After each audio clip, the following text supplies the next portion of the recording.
Bienvenue Startup Grind Mauritius, nous vous recevons pour la 5e fois cette année.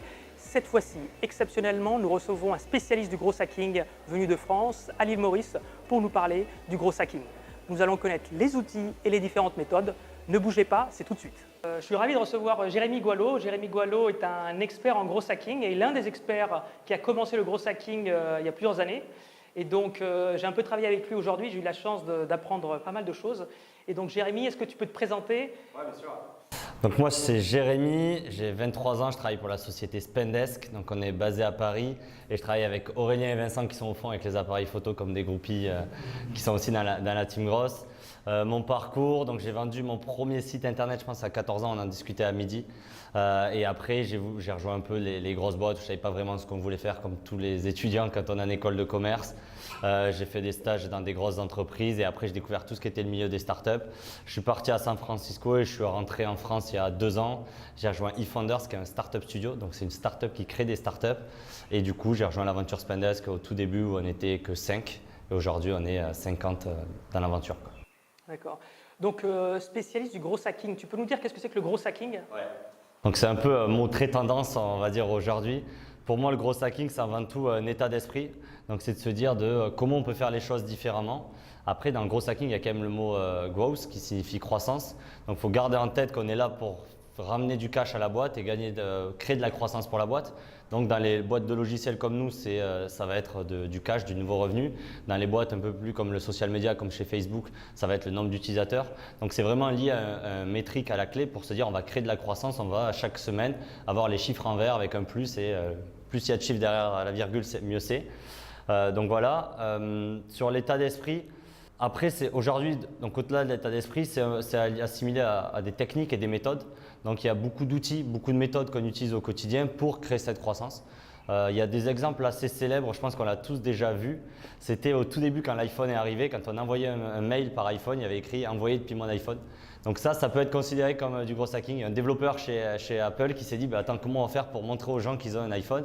On va le rajouter en signature d'un mail et ça est devenu la viralité. Aujourd'hui, il y a même des sales qui l'utilisent, qui rajoutent à la main sur les emails pour augmenter le taux de réponse. Donc ça prouve qu'aujourd'hui, ça aussi, c'est notre gros hacking.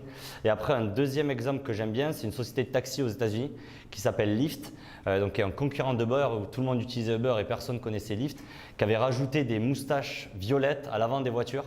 Je vous invite à regarder sur internet. Donc, du coup, dans San Francisco, il y a tout le monde qui regardait ces voitures avec des moustaches énormes. Et le bouche à oreille s'était fait, les gens prenaient en photo, postaient sur les réseaux sociaux et ainsi de suite. Donc, c'est un peu ça, c'est le fait d'avoir un esprit un peu différent et de se dire ok, comment on va créer de la croissance en réfléchissant de manière différente, en prenant un outil, en faisant quelque chose d'autre. D'accord. Et comment devient-on gros hacker? Ouais, donc pour le devenir, je pense que c'est déjà par hasard. Enfin, si je prends mon exemple, c'était devenu par hasard. J'ai jamais vu à l'école, on m'a dit comment devenir gros hacker dans les fiches métiers ou ainsi de suite. Je pense que c'est avant tout en étant curieux. Parce qu'il y a des opportunités dans beaucoup d'entreprises. Toutes les entreprises ont besoin de faire de la croissance, toutes les entreprises veulent plus d'utilisateurs, plus de revenus, plus de clients, plus de personnes à leurs événements. Et en fait, elles cherchent souvent, ce n'est pas exprimé comme gros hackers, mais elles cherchent des personnes, soit des commerciaux, soit du marketing digital. Et donc, c'est en rejoignant ces positions qui sont, on va dire, soit dans l'acquisition, soit dans le marketing, soit dans les sales, qu'on va pouvoir avoir une opportunité d'avoir un rôle qui est vachement polyvalent et on va pouvoir travailler sur des problématiques, quoi.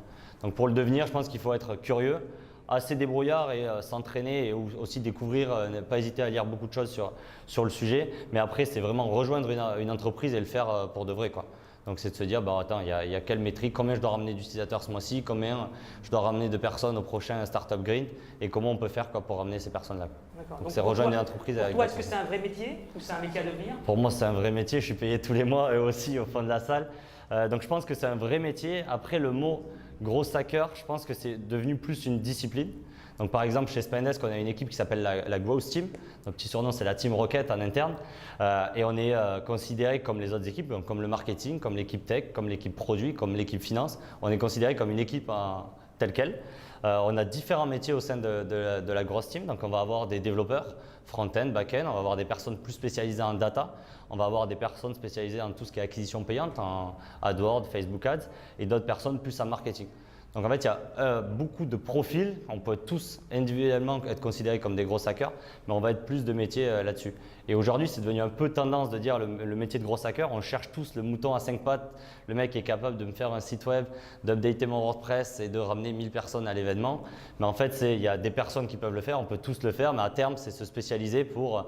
En fait, qu'est-ce qu'il y a dans les gros hackers? Il y a des personnes qui sont très bons en acquisition en ligne, il y a des personnes qui sont très bons dans le produit pour booster la rétention du produit, il y a des personnes qui sont très bons en développement ou en interface et d'autres très bons en data. Donc, c'est plusieurs profils qui aujourd'hui, on met tous un peu sur le mot gros hacker parce que c'est le métier le plus en vogue du moment où les salaires sont en train d'exploser. Donc, ça permet de fédérer autour de ce mot-là. D'accord. Et donc, vous, par exemple, pour rentrer dans le concret, dans l'étude de cas, vous, chez Spendesk, donc, quelle est votre mission de tous les jours?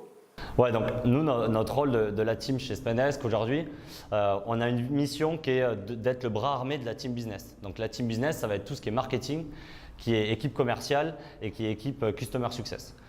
Et donc pour mener à bien cette mission, on va avoir 3 leviers. Le premier, ça va être d'augmenter le nombre de clients. Le deuxième, ça va faire que nos clients dépensent plus d'argent, donc de booster nos clients, faire que nos clients utilisent au mieux notre plateforme. Et le dernier, c'est parce qu'on est une équipe assez tech, et donc ça va être de travailler sur tout ce qui est la productivité des équipes. Parce que si je fais gagner 2 heures à un commercial, derrière, ça fait gagner de la croissance à Spendesk. Donc c'est ça aujourd'hui notre rôle de manière globale. D'accord. Et souvent, tu parles de lead generation. Donc, comment vous créez du lead generation sur votre cible à vous? Donc, je crois que c'est des directeurs financiers. Ouais. Donc, comment vous les trouvez? Comment vous les sourcez? Donc ça, ouais, c'est la première partie de notre mission, qui est augmenter le nombre de clients. Donc, on a un rôle de lead generation. Donc, ça passe par l'acquisition payante en ligne avec les campagnes LinkedIn, AdWords et tout ce qu'on connaît. Mais nous, 85% de l'acquisition est faite avec du sales. Donc, de l'outbound, ce qu'on appelle, c'est-à-dire c'est des personnes qui n'ont jamais entendu parler de nous et on toque à leur porte. Donc soit dans leur boîte mail, soit dans leur répondeur, soit sur une vidéo. Donc nous, on a divisé en deux ce travail-là. Donc il va y avoir tout ce qui est la grosse team, avec notamment Vincent qui est lead gen manager chez nous, qui va s'occuper de choisir qui on va adresser comme cible, parce qu'on s'adresse à un directeur financier, mais un directeur financier, ça peut être le directeur d'une grande banque ou le directeur d'une petite start-up. Donc ces deux personnes, on ne va pas les adresser de la même manière. Savoir quelle info on a besoin de connaître sur cette personne pour être pertinent face à elle, être sûr qu'on la maîtrise, qu'on sait quelle utilisation elle va avoir de notre produit et comment on va pouvoir l'aider. Et après, ça va être à quel moment je vais interagir avec elle. Donc, est-ce que vaut mieux que je lui envoie un mail? Le mail, est-ce qu'il vaut mieux que celui-ci soit personnalisé? Est-ce qu'il vaut mieux qu'il soit dans sa boîte perso, dans sa boîte pro? Est-ce que je vais lui envoyer une relance par SMS, une relance sur LinkedIn, une relance avec une carte? Donc, nous, on fait des cartes de crédit. Est-ce que je vais lui envoyer une carte de crédit avec un petit déjeuner le lendemain? Donc, tout ça, c'est l'interaction avec les prospects pour les faire devenir clients. Avec le but à la fin, c'est de leur dire on connaît vos besoins, on sait comment on peut vous aider, donnez-nous la chance de vous présenter la solution et on peut vous faire gagner beaucoup de temps et d'argent. D'accord. Et si on rentre dans le détail des outils, quels sont les outils qu'il faut savoir maîtriser? Donc, je pense en tant que gros hacker, il faut utiliser une multitude d'outils. Moi, il y a un de mes outils préférés qui s'appelle Zapier, donc qui vous permet d'automatiser énormément de choses. Le principe de Zapier, c'est qu'il se passe un événement quelque part. Donc, je reçois un mail, quelqu'un visite mon site ou il y a quelqu'un qui m'appelle, et je peux faire une action. Donc ça, on peut automatiser aujourd'hui sur Zapier. Il y a plus de, je sais pas combien, 2 millions d'outils qui vous permettent d'automatiser avec des exemples très précis. Donc il y a quelqu'un qui like ma page Facebook, je vais lui envoyer un email de remerciement. Globalement, ça peut faire plein de possibilités. Et donc là, ça vous donne un peu, parce que c'est ta question d'après sur le code, sans savoir coder, ça vous permet de comprendre le web et d'interagir avec lui avec les différents outils. Il y a Spreadsheet qu'on utilise en permanence parce qu'on manipule de la data ou on manipule des fichiers et ainsi de suite. Donc Spreadsheet, ça vous permet de faire énormément de choses. Il y a tout ce qui va être donc LinkedIn. On utilise LinkedIn aujourd'hui, il y a 500 millions d'utilisateurs actifs, je crois, sur LinkedIn. Donc c'est une base de données énorme dont nous, on ne tape pas trop dedans, mais beaucoup de gens le font. Et ça vous permet d'échanger, de connaître, d'avoir plus de data sur les personnes. Et il y a beaucoup d'outils qui sont plugués à LinkedIn, donc notamment beaucoup d'extensions Chrome ou autres, qui vous permettent comme il y a Clearbit, donc qui vous permet à partir d'une adresse email avoir la photo de la personne, savoir son job title, où elle travaille, sa ville, quelle école elle a faite. Il y a des outils comme Lusha. Lusha, c'est une extension où à partir de ton profil, on clique, on a ton numéro de téléphone perso qui s'affiche. Il y a des outils comme Phantom Buster. Phantom Buster, ça vous permet de faire de l'automatisation. Donc c'est un peu plus technique, mais qui vous permet de dire je vais aller faire automatiquement toutes ces actions sur LinkedIn. Donc je vais aller, dès que quelqu'un s'inscrit sur ma plateforme, je vais aller lui envoyer un message d'invitation sur LinkedIn. Il y a tous ces exemples-là comme outils qu'on utilise. D'accord. Et donc, en ce qui concerne le code, est-ce qu'un gros hacker doit savoir coder ou simplement quelqu'un qui s'y connaît en marketing peut devenir gros hacker? Ouais, non. Moi, j'ai appris à coder, je pense, il y a 2 ans. J'ai fait un bootcamp de 9 semaines du coup pour être beaucoup plus indépendant. Parce qu'en fait, chaque fois, j'avais beaucoup d'idées en tête, mais dès que j'avais besoin de les réaliser, ben, j'étais limité. Donc, soit j'avais besoin d'un développeur, soit j'étais bloqué et je ne faisais pas l'expérience que je voulais faire. Donc, c'est pour ça qu'on a recruté un développeur en interne chez Spendesk pour plus avoir cette barrière du code. Donc, c'est pour ça que je pense qu'il faut avoir un profil technique soit dans l'équipe, soit à côté de soi. Donc, soit c'est un développeur de notre startup qui va pouvoir nous aider une après-midi par semaine là-dessus. Mais au-delà de ça, au-delà de la brique compétences techniques de savoir-faire, il faut savoir comprendre comment le web marche aujourd'hui. Parce que dans le mot gros hacking, il y a un peu le mot hack qui veut dire un peu pirate. Et aujourd'hui, si on veut avoir un peu un comportement de pirate sur Internet, il faut comprendre comment ça fonctionne. Comprendre comment une application réagit, comment la data s'envoie d'un endroit à l'autre, comment on est capable d'aller chercher cette information. Donc je pense qu'il y a des critères un peu de base à connaître pour devenir gros hacker. Tout ce qui est la notion d'API, tout ce qui est la notion de request HTTP, tout ce qui est scraping. Donc ça, c'est des choses importantes avant de se lancer dans le gros et il y a beaucoup de choses en ligne pour le découvrir. Mais on n'est pas obligé d'être un développeur, on va dire, full stack avec 3 ans d'expérience pour être un bon gros hacker, quoi. Tu as quand même pris donc 9 semaines pour savoir coder, rien que pour comprendre ce que vous allez faire pour aller chercher les données. C'était 9 semaines, donc c'est une formation qui s'appelle Le Wagon, qui est assez généraliste, où on vous présente tout du back-office au front-end, avec l'objectif à la fin, c'est de réaliser votre propre projet. Et on a un exercice, c'est de refaire Airbnb en 1 semaine. Donc on est un développeur junior, on va dire, quand on sort de cette formation. Mais pour être honnête avec vous, les 2 choses qui étaient les plus pertinentes pour moi, on a passé 2 jours. Un jour qui était les API, donc c'est de se dire comment les sites web communiquent entre eux, comment la donnée d'Internet marche aujourd'hui, comment le web d'aujourd'hui marche. Donc c'est ça qui était hyper pertinent. Et le deuxième, c'était le scraping. Donc c'est de se dire comment, moi j'ai besoin d'informations, comment je vais la chercher de manière autonome sur Internet. Et donc c'était ces 2 jours de formation qui étaient le plus intenses et que j'ai continué aujourd'hui, qui doit être 40% de mon métier aujourd'hui. Et quel a été ton dernier hack que tu as fait avec ton équipe? Ouais, le dernier hack, c'est assez marrant, ça va être un bel usage parce qu'on a fait plein de choses. On avait un gros événement à Dublin qui s'appelle SaaStock. Donc c'est un événement qui regroupe toutes les boîtes du logiciel en Europe, où il y a 3000 personnes. Et pour avoir un stand avec un magnifique kakémono, il fallait payer 15 000 €. Et donc on s'est dit, ok, on peut payer 15 000 €, mais qu'est-ce que va être le ROI derrière? Qu'est-ce qu'on peut faire de gros pour faire du bruit et que vraiment tout le monde attend de parler de nous et créer énormément de leads? Donc on est parti du principe que Spendesk, on fait des cartes violettes, donc des cartes de Mastercard. On s'est dit on va offrir des cartes Mastercard aux gens et ils auront de l'argent dessus. Et s'ils veulent obtenir le code PIN de la carte, ils iront sur une landing page où on leur demandera leurs coordonnées qui nous permet de créer ces leads, quoi. Et donc les gens ont donné des cartes à tout le monde lors de l'événement. Ils allaient sur le site qui était splurgewithspendesk.com, ils rentraient les coordonnées, ils recevaient par SMS le PIN code de la carte et il y en a qui sont payés de magnifiques restos. Donc il y avait 10 cartes gagnantes. Pas mal à 10 €, quelques-unes à 50, une à 100 € et une à 1000 €. Et donc ça nous a coûté 1200 € au lieu de 15 000 € le stand. Donc ça c'était une partie. Après ça on a rajouté, donc j'aimais bien les moustaches violettes de Lyft. Donc on a fait des cartes géantes violettes aussi qu'on a données à nos sales sur place. Donc ils se trimballaient avec des cartes géantes un peu en mode sandwich. Après il y avait on avait fait de l'acquisition où vous savez sur Facebook vous pouvez targeter à partir de 1 ou 2 km. Et donc, on avait targeté tous les gens qui étaient dans le lieu de l'événement. Donc, dès qu'ils ouvraient leur iPhone, ils avaient la photo d'un de nos sales qui s'appelle Alfie avec une carte géante et qui disait « Trouvez-moi et je vous offre 1000 €. » quoi. On avait détecté de tous les visiteurs qui venaient sur notre site web qui étaient depuis Dublin, donc qui était la ville où on était. On leur a fait un website complètement différent, qui était unique, avec des couleurs un peu plus en mode Dublin et SaaStock, où on leur mettait avez-vous trouvé la carte géante et rentrez vos coordonnées. Et si vous n'avez pas trouvé votre carte, allez chercher Alfie. Et le truc qui a le mieux marché, c'est qu'on avait des faux routeurs Wi-Fi sur nous. Donc en fait, on avait tous un petit routeur Wi-Fi qui avait à peu près 150 mètres de portée. Et en fait, dans tous les événements, le Wi-Fi, c'est une des problématiques. Ça ne marche jamais, personne n'a accès. Souvent, c'est un nom insolite avec un mot de passe, c'est impossible. Et donc du coup, on avait le Wi-Fi qui s'appelait SaaStock Free. Et tous les gens cliquaient dessus, se connectaient, et là ils arrivaient sur une page ou une autre landing page où on leur disait désolé, tu n'as pas de Wi-Fi, mais par contre on peut t'offrir 1000 € pour t'acheter un abonnement. Et du coup on avait des Wi-Fi un peu partout et tout le monde venait nous voir. Et du coup nos sales c'était au milieu, donc au lieu d'avoir un stand, c'était les gens qui venaient sur eux directement. Et le plus marrant, c'est qu'on avait un peu sous-estimé l'alcool et l'effet des cartes géantes, parce que nos sales se sont retrouvés en boîte de nuit avec des cartes de 1 mètre géantes.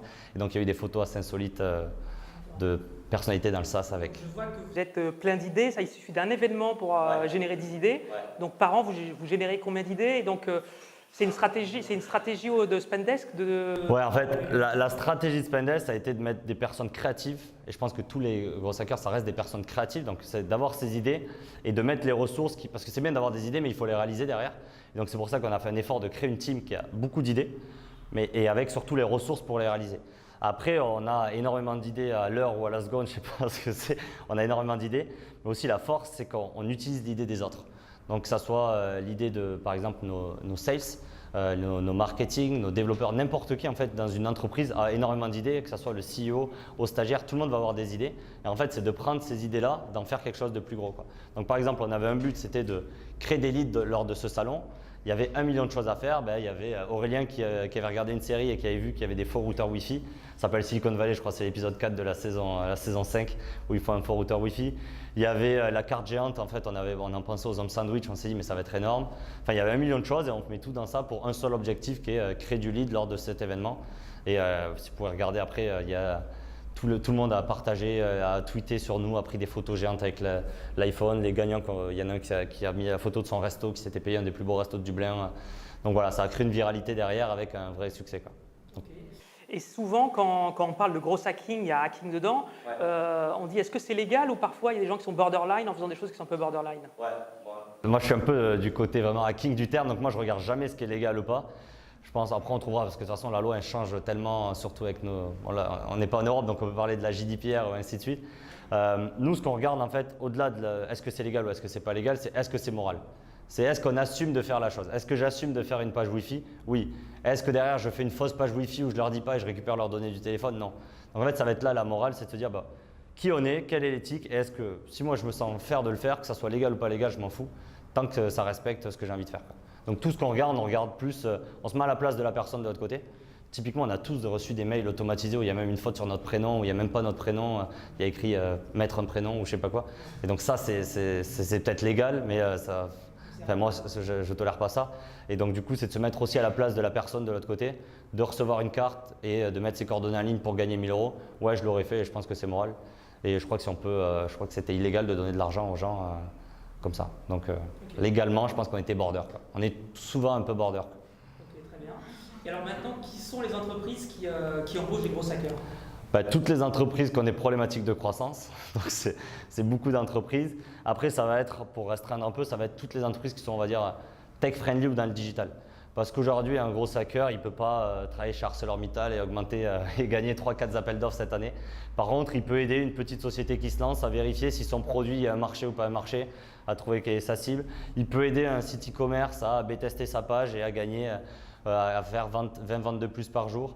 Il peut aider une société d'événements à remplir plus de gens lors de ces événements.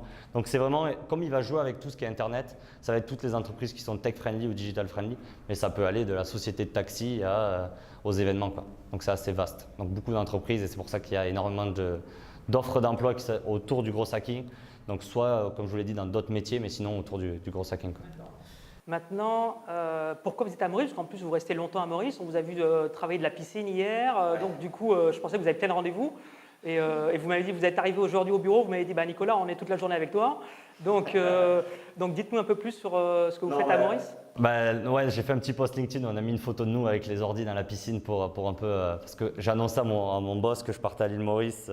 Et je pense que dans sa tête, il a eu un flashback. Il m'a imaginé autour de la piscine avec des pina coladas et les ordis. Bon, on l'a rassuré, on a été dans ton incubateur toute la journée, on a été sérieux et tout. Non, pourquoi on est à Maurice? Nous, on a besoin de faire de l'automatisation parce qu'on fait de la croissance, donc on a besoin de faire les choses x10, x100, x1000. Et au bout d'un moment, il y a une problématique, c'est de se dire on n'a plus de temps de le faire. Qui peut nous aider à le faire? Donc on fait beaucoup d'automatisation par le code. Donc aujourd'hui, on automatise énormément de choses. Tout ce qu'on a dit sur LinkedIn, sur les emails, les landing pages et tout ça, tout est automatisé. Mais il y a une grosse partie, 40% de la mission qui n'est pas automatisable par le code. Et donc on s'entoure de freelance aujourd'hui un peu partout, et notamment beaucoup à l'île Maurice, qui nous permettent de faire des tâches à forte valeur ajoutée que le code ne peut pas faire et qui nous permettent d'être scalables, quoi. Parce que Vincent ou à Paris, il nous faudrait 30 mecs pour le faire. et on n'a pas de place dans les bureaux et on n'a pas de temps pour les embaucher. Donc, comment on fait pour avoir des personnes pour nous aider à ça? Donc, on est à Maurice là aujourd'hui pour recruter, pendant 15 jours du coup, pour recruter 25 personnes à peu près pour nous aider sur divers types de missions. Ça va de la lead génération à l'OCR et au travail sur la data et tout ce qui est scraping. Donc pour nous qui habitons à Maurice, on sait que c'est très dur de recruter à Maurice. Donc est-ce que tu penses créer peut-être une école de gros hacking ou autour du marketing? On en a parlé un peu. En fait, comme on a dit, il n'y a pas de parcours. Donc nous, ce qu'on va leur apprendre, déjà, on va leur donner les méthodes et les outils qui sont le plus importants. Et on va essayer de tout faire pour leur donner le mindset. Et après, bien sûr, on va les accompagner dans ce qu'on a déjà fait. On préfère prendre des personnes qui ont cet état d'esprit et qui ont cette appétence à être curieux et à regarder sur Internet ou avoir déjà bidouillé LinkedIn ou avoir surfé. Et après, on va leur donner nos méthodes et nos process pour qu'ils puissent le devenir et éventuellement faire un workshop, je sais que tu l'as aussi en tête, pour former plus de gens dans ces sujets et pour absorber, parce qu'il y a énormément de besoin de ces profils-là. Je sais qu'à Maurice, il y a beaucoup de personnes qui travaillent déjà dans Internet qui sont très curieux, mais de leur donner un peu plus de méthodes et d'outils pour y arriver, quoi. Donc pour ceux qui nous regardent, c'est quoi les prérequis que tu recherches? Moi, les prérequis que je recherche, c'est toutes les personnes qui sont curieux. Donc, c'est-à-dire qu'ils ont été curieux dans le web, donc qui ont été regarder un peu les sociétés, qui savent comment utiliser LinkedIn, qui ont essayé de soit pas lancer des business, mais qui ont essayé de set up un Google Analytics, de regarder de la publicité, qui ont déjà essayé de faire des choses sur Internet là-dessus, quoi. Et qui sont curieux d'apprendre plus sur tout ce qui est le marketing digital, tout ce qui est le sales, tout ce qui est l'automatisation, quoi. Okay. Mais le prérequis, c'est d'être curieux et d'avoir envie de découvrir Internet, quoi. En tout cas, je suis persuadé que tu vas trouver tes 20-25 personnes, peut-être pas en 15 jours. Comme professionnel, je pense que c'est difficile de trouver ça. Mais en 3-4 mois, je pense que c'est possible de trouver ces personnes-là. C'est le but, c'est que 2019, on commence l'année 2019 avec une équipe totalement formée, quoi. Super. En tout cas, merci beaucoup Jérémy d'être venu. Je t'en prie, Nicolas. Ce que je propose, c'est qu'on va continuer avec des questions. Parce que je pense qu'on a la chance d'avoir Jérémy et qui est plutôt ouvert à répondre à vos questions. Et il y a pas mal d'experts qui sont déjà dans le web ici. Donc si vous avez des questions, profitez de Jérémy. Ouais, n'hésitez pas, des questions vraiment concrètes sur comment on peut peut-être vous aider avec toutes nos idées. On va commencer avec Florent. C'est pas très concret, mais comment joue le rapport de force chez vous là, entre l'équipe pro, l'équipe produit et l'équipe marketing? Ça, c'est la bonne question. Non, en fait, le rapport de force, on a la chance. En fait, le gros hacking, on va prendre une place différente dans l'entreprise parce que dans le modèle traditionnel, il y a le marketing, les sales, le produit. Et nous, en fait, on touche à tout. Donc, on va interagir. Un jour, on va faire du produit, un jour, on va faire du marketing parce que nous, on a un objectif et peu importe le chemin qu'on va emprunter, on a besoin d'atteindre cet objectif-là. Donc, moi, j'ai la chance d'être là depuis le tout début de Spendesk et donc d'avoir une relation particulière avec la personne qui gère le produit et la personne qui gère l'équipe marketing. Après, il y a des parties du produit qu'on n'a pas le droit de toucher.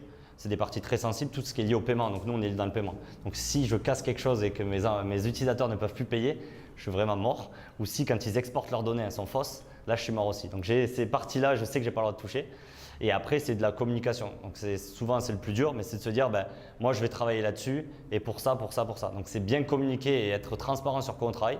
Parce qu'on est souvent la grosse team, donc les mecs qui touchent à tout, qui peuvent tout péter et qui travaillent sur tout. Donc c'est leur montrer, leur dire de venir, leur montrer et les impliquer surtout dans tout ce qu'on fait, quoi. Après, c'est du relationnel et surtout de la bonne communication, quoi. Donc il n'y a pas de directeur qui est trop gros Non, je pense que notre CEO aime bien qu'on reste les créatifs pour lui, il aime bien les idées folles et on partage que les idées qui marchent comme ça stock et on cache un peu ce qui marche moins bien. Donc il aime bien, il voit. Après, souvent dans les entreprises, ce qu'ils aiment bien, c'est que nous, notre résultat est, on va dire, immédiat. C'est-à-dire que par exemple, un événement, c'est dans 2 semaines, soit on se rate, soit on réussit. Ou là, un produit, en fait, ça va être un positionnement sur 6 mois, sur une fonctionnalité qui va mettre 9 mois à développer. Donc nous, en fait, on a la chance de travailler avec un résultat beaucoup plus court et donc prouver qu'on est efficace très rapidement.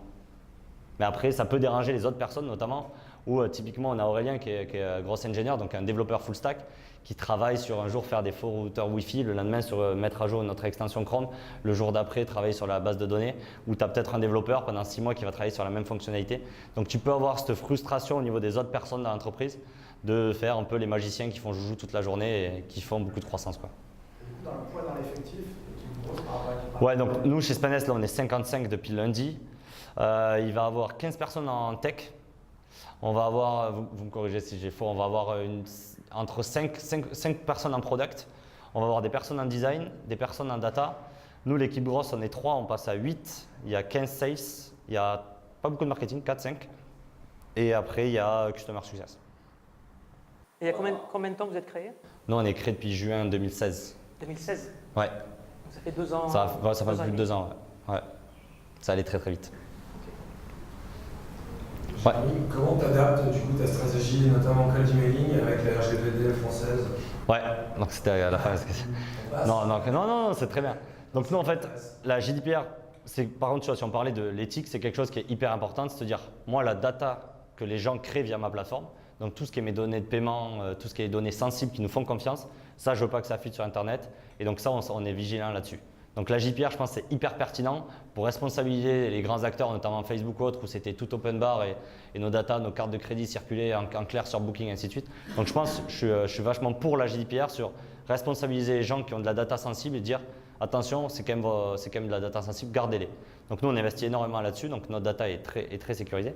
Par contre, sur ce qui est de la GDPR, de cold emailing et ainsi de suite, il y a un flou juridique qui est hyper important. Donc déjà, on ne sait pas si c'est interdit ou pas interdit. De deux, c'est est-ce qu'on a une morale ou est-ce qu'on n'a pas de morale? Moi, je suis persuadé que je vais aider les CFO à gérer mieux leurs dépenses. Et donc, je suis persuadé, et si pour ça, il faut que j'aille sonner chez eux, ou si je leur envoie un SMS personnalisé, ou si je dois leur envoyer un email, je le ferai parce que je suis persuadé. Et ça te dérange là aujourd'hui, ça te dérange pas et ça te dérange pas ton boss? Non, c'était un sujet, ça dérangeait nos avocats. Ouais. Donc ça ouais, c'est les avocats. Après, par contre, on a vachement réduit le nombre de emailing et on a beaucoup plus investi sur la qualité. Et on a une règle chez nous, c'est chaque email qui part, il doit être lisible par une seule personne. Ça veut dire qu'il doit être assez customisé pour que si je l'envoie à Vincent ou Aurélien, ce ne soit pas le même, alors qu'ils sont dans la même entreprise et qu'ils sont dans la même équipe. On investit vachement là-dessus pour que ça soit pertinent. Et après, oui, il y a des gens qui envoyaient 10 000 emails par semaine et on l'a fait à une époque où ça ne marchait pas. Et ouais, ça, on arrêtera de le faire. Mais comme je te disais, là, légalement, on s'en fout de la GDPR là-dessus. Pas trop d'alerte. Non, on va voir. Après, c'est un effet de chaîne parce que je pense que le vrai danger de la GDPR, c'est s'il y a nos fournisseurs ou s'il y a des personnes avec qui on travaille qui ne sont pas viables et donc qui se font shut down leur business ou qui laissent fuiter de la data personnelle. Là, ça peut être un risque. Donc, il faut faire attention avec les gens avec qui tu travailles, quoi. En parlant de ce que disait Mathieu, je sais que Doctrine, qui est une legal tech qui faisait beaucoup de gros hacking, ont été attaqués. Donc, est-ce qu'ils risquent beaucoup de choses? Je ne parlerai pas au nom de Nicolas, qui est le CEO de Doctrine. Doctrine, je crois que ça n'a pas été encore prouvé ce qu'ils faisaient ou autre, mais ils avaient pareil, ils sont, pour un peu faire l'avocat du diable, Doctrine, ils sont nouveaux dans un acteur qui est hyper compétitif. Donc, ils ont 3 acteurs, ça fait 25 ans qu'ils sont là et ils ont verrouillé le marché. Et donc, eux, ils sont là un peu pour les détruire. Donc c'est aussi pour ça que l'affaire Doctrine fait beaucoup de bruit. En 2 mots, tu peux peut-être présenter Doctrine? Doctrine, donc c'est le Google du droit. Donc vous avez accès à toutes les jurisprudences qui a été fait en France et donc ça permet aux avocats de trouver plus facilement l'information pour aider à guider leurs clients. Et ce qui leur est reproché, ça a été d'avoir fait des fausses adresses email avec, par exemple, les avocats s'appelaient cabinet Morel, ils appelaient ça cabinet Morel avec 2 L et ainsi de suite, et d'avoir demandé à l'État français des jurisprudences pour avoir la plus grosse base de données aujourd'hui de jurisprudence. Mais rien n'est prouvé, ils recrutent 60 personnes cette année, ils vont lever beaucoup d'argent et c'est une très belle équipe. Exactement. Bon, longue vie à eux. Est-ce qu'il y a d'autres questions dans la salle? Oui? On va parler d'objectifs et, Ouais. finalement de moyens de les atteindre. Aujourd'hui, les objectifs du Team Growth, on parle plutôt d'objectifs quali ou quantitatifs? Ouais, c'est assez marrant. Nous, on a un variable aussi dans les Team Growth qui est quanti et quali. Donc, on a des projets. Chaque membre de l'équipe doit sortir un projet épique. Donc, c'est un projet qu'on considère de 4 ou 5 sur une difficulté par mois. Et donc, il l'annonce au début du mois sur le projet qu'il va faire. À la fin, on regarde s'il l'a fait ou pas fait. Typiquement, tu vois, l'événement, nous, on avait des pourcentages qui n'étaient pas trop quanti, tu vois, c'était plus quali parce qu'on était indirect. Après, il y avait les sales sur place et ainsi de suite. Et après, on va avoir des objectifs hyper quanti. Donc, on distingue notamment, on doit créer des leads. Donc ça, c'est notre output metric, c'est combien de leads on a généré ce mois-ci. Et en fait, nous, derrière, par exemple, on a objectivé sur les input metrics. Donc, c'est de se dire, OK, je suis quand même indépendant de combien de leads je vais générer. Par contre, je sais que combien de nouveaux contacts j'ai mis à disposition des sales, combien j'ai dépensé d'AdWords ce mois-ci, combien j'ai eu de vues sur mes AdWords, combien j'ai converti mon website. Donc, en fait, on a l'objectif global qui est le nouveau revenu avec le nombre de leads générés. Et derrière nous, on a tous des input metrics pour impulser sur ce revenu-là. Donc, c'est comme ça qu'on maîtrise. On a les deux à peu près 40% quali et 60% quanti chaque mois. Ouais, Vous avez beaucoup d'idées, vous en mettez beaucoup en place. Comment vous documentez, comment vous arrêtez pour que les nouveaux rentrants ils sortent pas de nouvelles idées que vous déjà sortez? Ouais, donc on utilise beaucoup d'outils. On utilise Workflowly, qui est un outil de notes que je vous conseille, qui est très simple. C'est un peu pour moi la seule appli de to-do list qui marche parce qu'elle est très épurée, donc du coup vous pouvez l'utiliser simplement. Donc vous avez une seule to-do avec 1 million d'items, donc vous pouvez tout mettre. Dès que vous avez une idée, vous la poussez là-dedans, elle sera forcément bien classée. Donc ça s'appelle Workflowly. Donc ce qui nous permet d'avoir tout ce qui est notre backlog, tout ce qui est nos idées, nos side projects, enfin tout ce qu'on réfléchit se met là-dedans. Deuxième, tout ce qui va être knowledge, on va le mettre dans Airtable. Donc Airtable, c'est un spreadsheet, on va dire, un peu on stéroïde, donc qui vous permet d'avoir, déjà qui est plus joli, qui vous permet de retrouver l'information plus facilement. Et donc dans Airtable, on va mettre tous les articles qu'on a lus, qu'on nous partage, on va les mettre là-dedans. On va mettre tout ce qu'on a fait aussi, donc toutes les expériences. Et après, pour chaque expérience, on écrit une note avec pourquoi on va le faire, le résultat, l'étape de la V1, la V2, la V3. Et on met tout ça dans un outil qui s'appelle Slide, qui est aussi une boîte eFounders. Donc je vous conseille, qui est un très beau produit et qui nous permet d'archiver sur les expériences. Après, comme on fait beaucoup de choses, il y a forcément des fois, parce qu'il y a des choses qui cassent et qu'il y a de la maintenance à faire. Et à ces moments-là, des fois, on est obligé de se remettre dedans. On n'a pas encore craqué le fait de, si demain vous nous rejoignez, de vous dire, ben voilà, on a fait ça en mars 2016, quoi, ou ainsi de suite, quoi. Bon, on investit énormément dans la documentation parce que je pense que c'est important pour apprendre de ses erreurs, notamment. Après chaque expérience, on fait une post-mortem note. Donc, qu'est-ce qui a raté, qu'est-ce qu'on aurait pu mieux faire, quoi. Ok, très bien. Est-ce qu'il y a d'autres questions? Profitez-en. Et tu as une startup d'ailleurs qui propose des solutions d'onboarding pour les nouveaux. Je sais plus comment ça s'appelle, mais. Ouais, t'en as. C'est un programme d'onboarding dédié. Nous, pour les sales, on a mis WorkRamp. Donc en fait, c'est comme un petit mock en ligne où ils vont avoir un parcours à faire tous les jours avec des étapes à cocher, avec des petites vidéos, des petites documentations, des formulaires à remplir et tout ça. Donc nous, on a mis ça à WorkRamp et il y en a pas mal d'outils. Et c'est bien parce que vous devez, pour qu'il ressemble à quelque chose, ce guide, vous devez investir beaucoup de temps et donc ça vous fait remettre en question vos process et ainsi de suite, quoi. Et ouais, parce que l'onboarding est clé dans une boîte, quoi. Mais si on n'a pas un profil tech, on est foutu. Non, parce qu'il y a énormément d'opportunités. Tech, ça dépend pour qui tu veux travailler ou dans quoi tu veux travailler, quoi.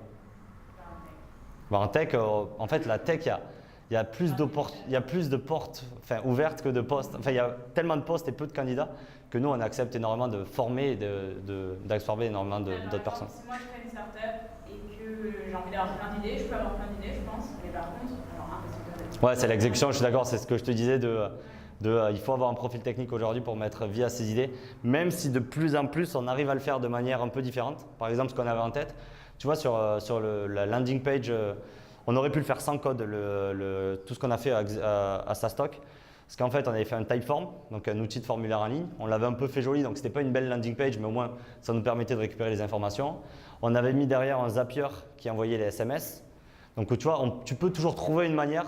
C'est un peu frustrant et souvent c'est pas beau et c'est un peu, on change son idée, mais tu arrives quand même à faire des choses sans avoir de profil tech. Et aujourd'hui, il y a beaucoup d'outils comme ça en ligne qui te permettent de le faire. Mais après, je suis d'accord, tu as toujours une frustration et c'est pour ça que j'ai appris à coder pour aller beaucoup plus loin et être surtout indépendant et donner vraiment vie à tes idées, quoi. Et du coup, c'est la formation dans le wagon, je me suis renseignée, mais en fait, on m'a dit que c'était pas de base un peu dans la tech ou que coder, soit tu vas hyper bien y arriver, soit tu vas rien capter, ça n'a rien fini dans le même temps. Non, moi c'était assez marrant. En fait, le wagon, vous allez tous rentrer avec un niveau différent, vous allez tous sortir avec un niveau différent. Donc ça va être un tremplin pour tout le monde. Et du coup, il y en a qui sont finis CTO de grosses boîtes à Paris. Et il y en a qui ont arrêté, qui ne reprendront plus jamais le code. Mais ils ont tous fait la formation, ils ont tous adoré la formation. Mais ils avaient plus de différents. Et par exemple, il y avait Yannick, c'était un peu un des personnalités de mon batch. Mais il était commercial dans l'industrie du carton. Donc il n'avait jamais ouvert un terminal de sa vie, jamais découvert ce qu'étaient les startups et tout ça. Et aujourd'hui, je crois qu'il est freelance en SEO et il guide les boîtes pour faire des bonnes landing pages pour l'optimisation. Et il a complètement bifurqué, il est en train de lancer une startup et tout ça. Donc il arrive à le faire, quoi. Et justement, le wagon, c'est très dur. Ça sera plus dur qu'un mec qui sort d'une école d'ingé et qui a déjà fait du code. Mais par contre, ça te donne les moyens et la formation est faite pour apprendre, quoi. Le wagon, en fait, ce que c'est un bootcamp. Pour ceux qui ne savent pas, c'est un bootcamp, c'est-à-dire on prend des gens et on les fait devenir développeurs dans une techno bien précise pendant plusieurs semaines, voire plusieurs mois. C'est exact ? Ouais, après, le wagon ne forme pas que des développeurs, c'est ça aussi la force. Ils forment des profils en marketing, ils forment des fondateurs d'entreprises. Il y a beaucoup de fondateurs d'entreprises qui vont là-bas pour, notamment, ils ont beaucoup d'idées, mais ils n'arrivent pas à le créer. Donc, ils vont aller au wagon créer leur premier MVP, donc leur premier prototype, pour après aller démarcher un CTO et avoir plus de crédibilité. Parce que quand tu as déjà un produit ou une interface, ou tu as déjà des clients, ben, ça permet de mieux convaincre un développeur. Je pense que c'est un métier à devenir, un vrai métier. Et je pense qu'actuellement, les gens savent pas ce que c'est. Et je pense que c'est l'avenir. Et je pense que c'est un métier. Et je pense qu'il y aura des bootcamps et des écoles qui vont se créer autour de ça. Il y en a beaucoup qui se créent. Le but, c'est surtout, je pense que la meilleure école, c'est rejoigner une boîte qui a des problématiques de croissance et travailler sur des vraies problématiques. Ça sera mieux que n'importe quel bootcamp. Super. Merci Jérémy. Merci à toi, Nicolas.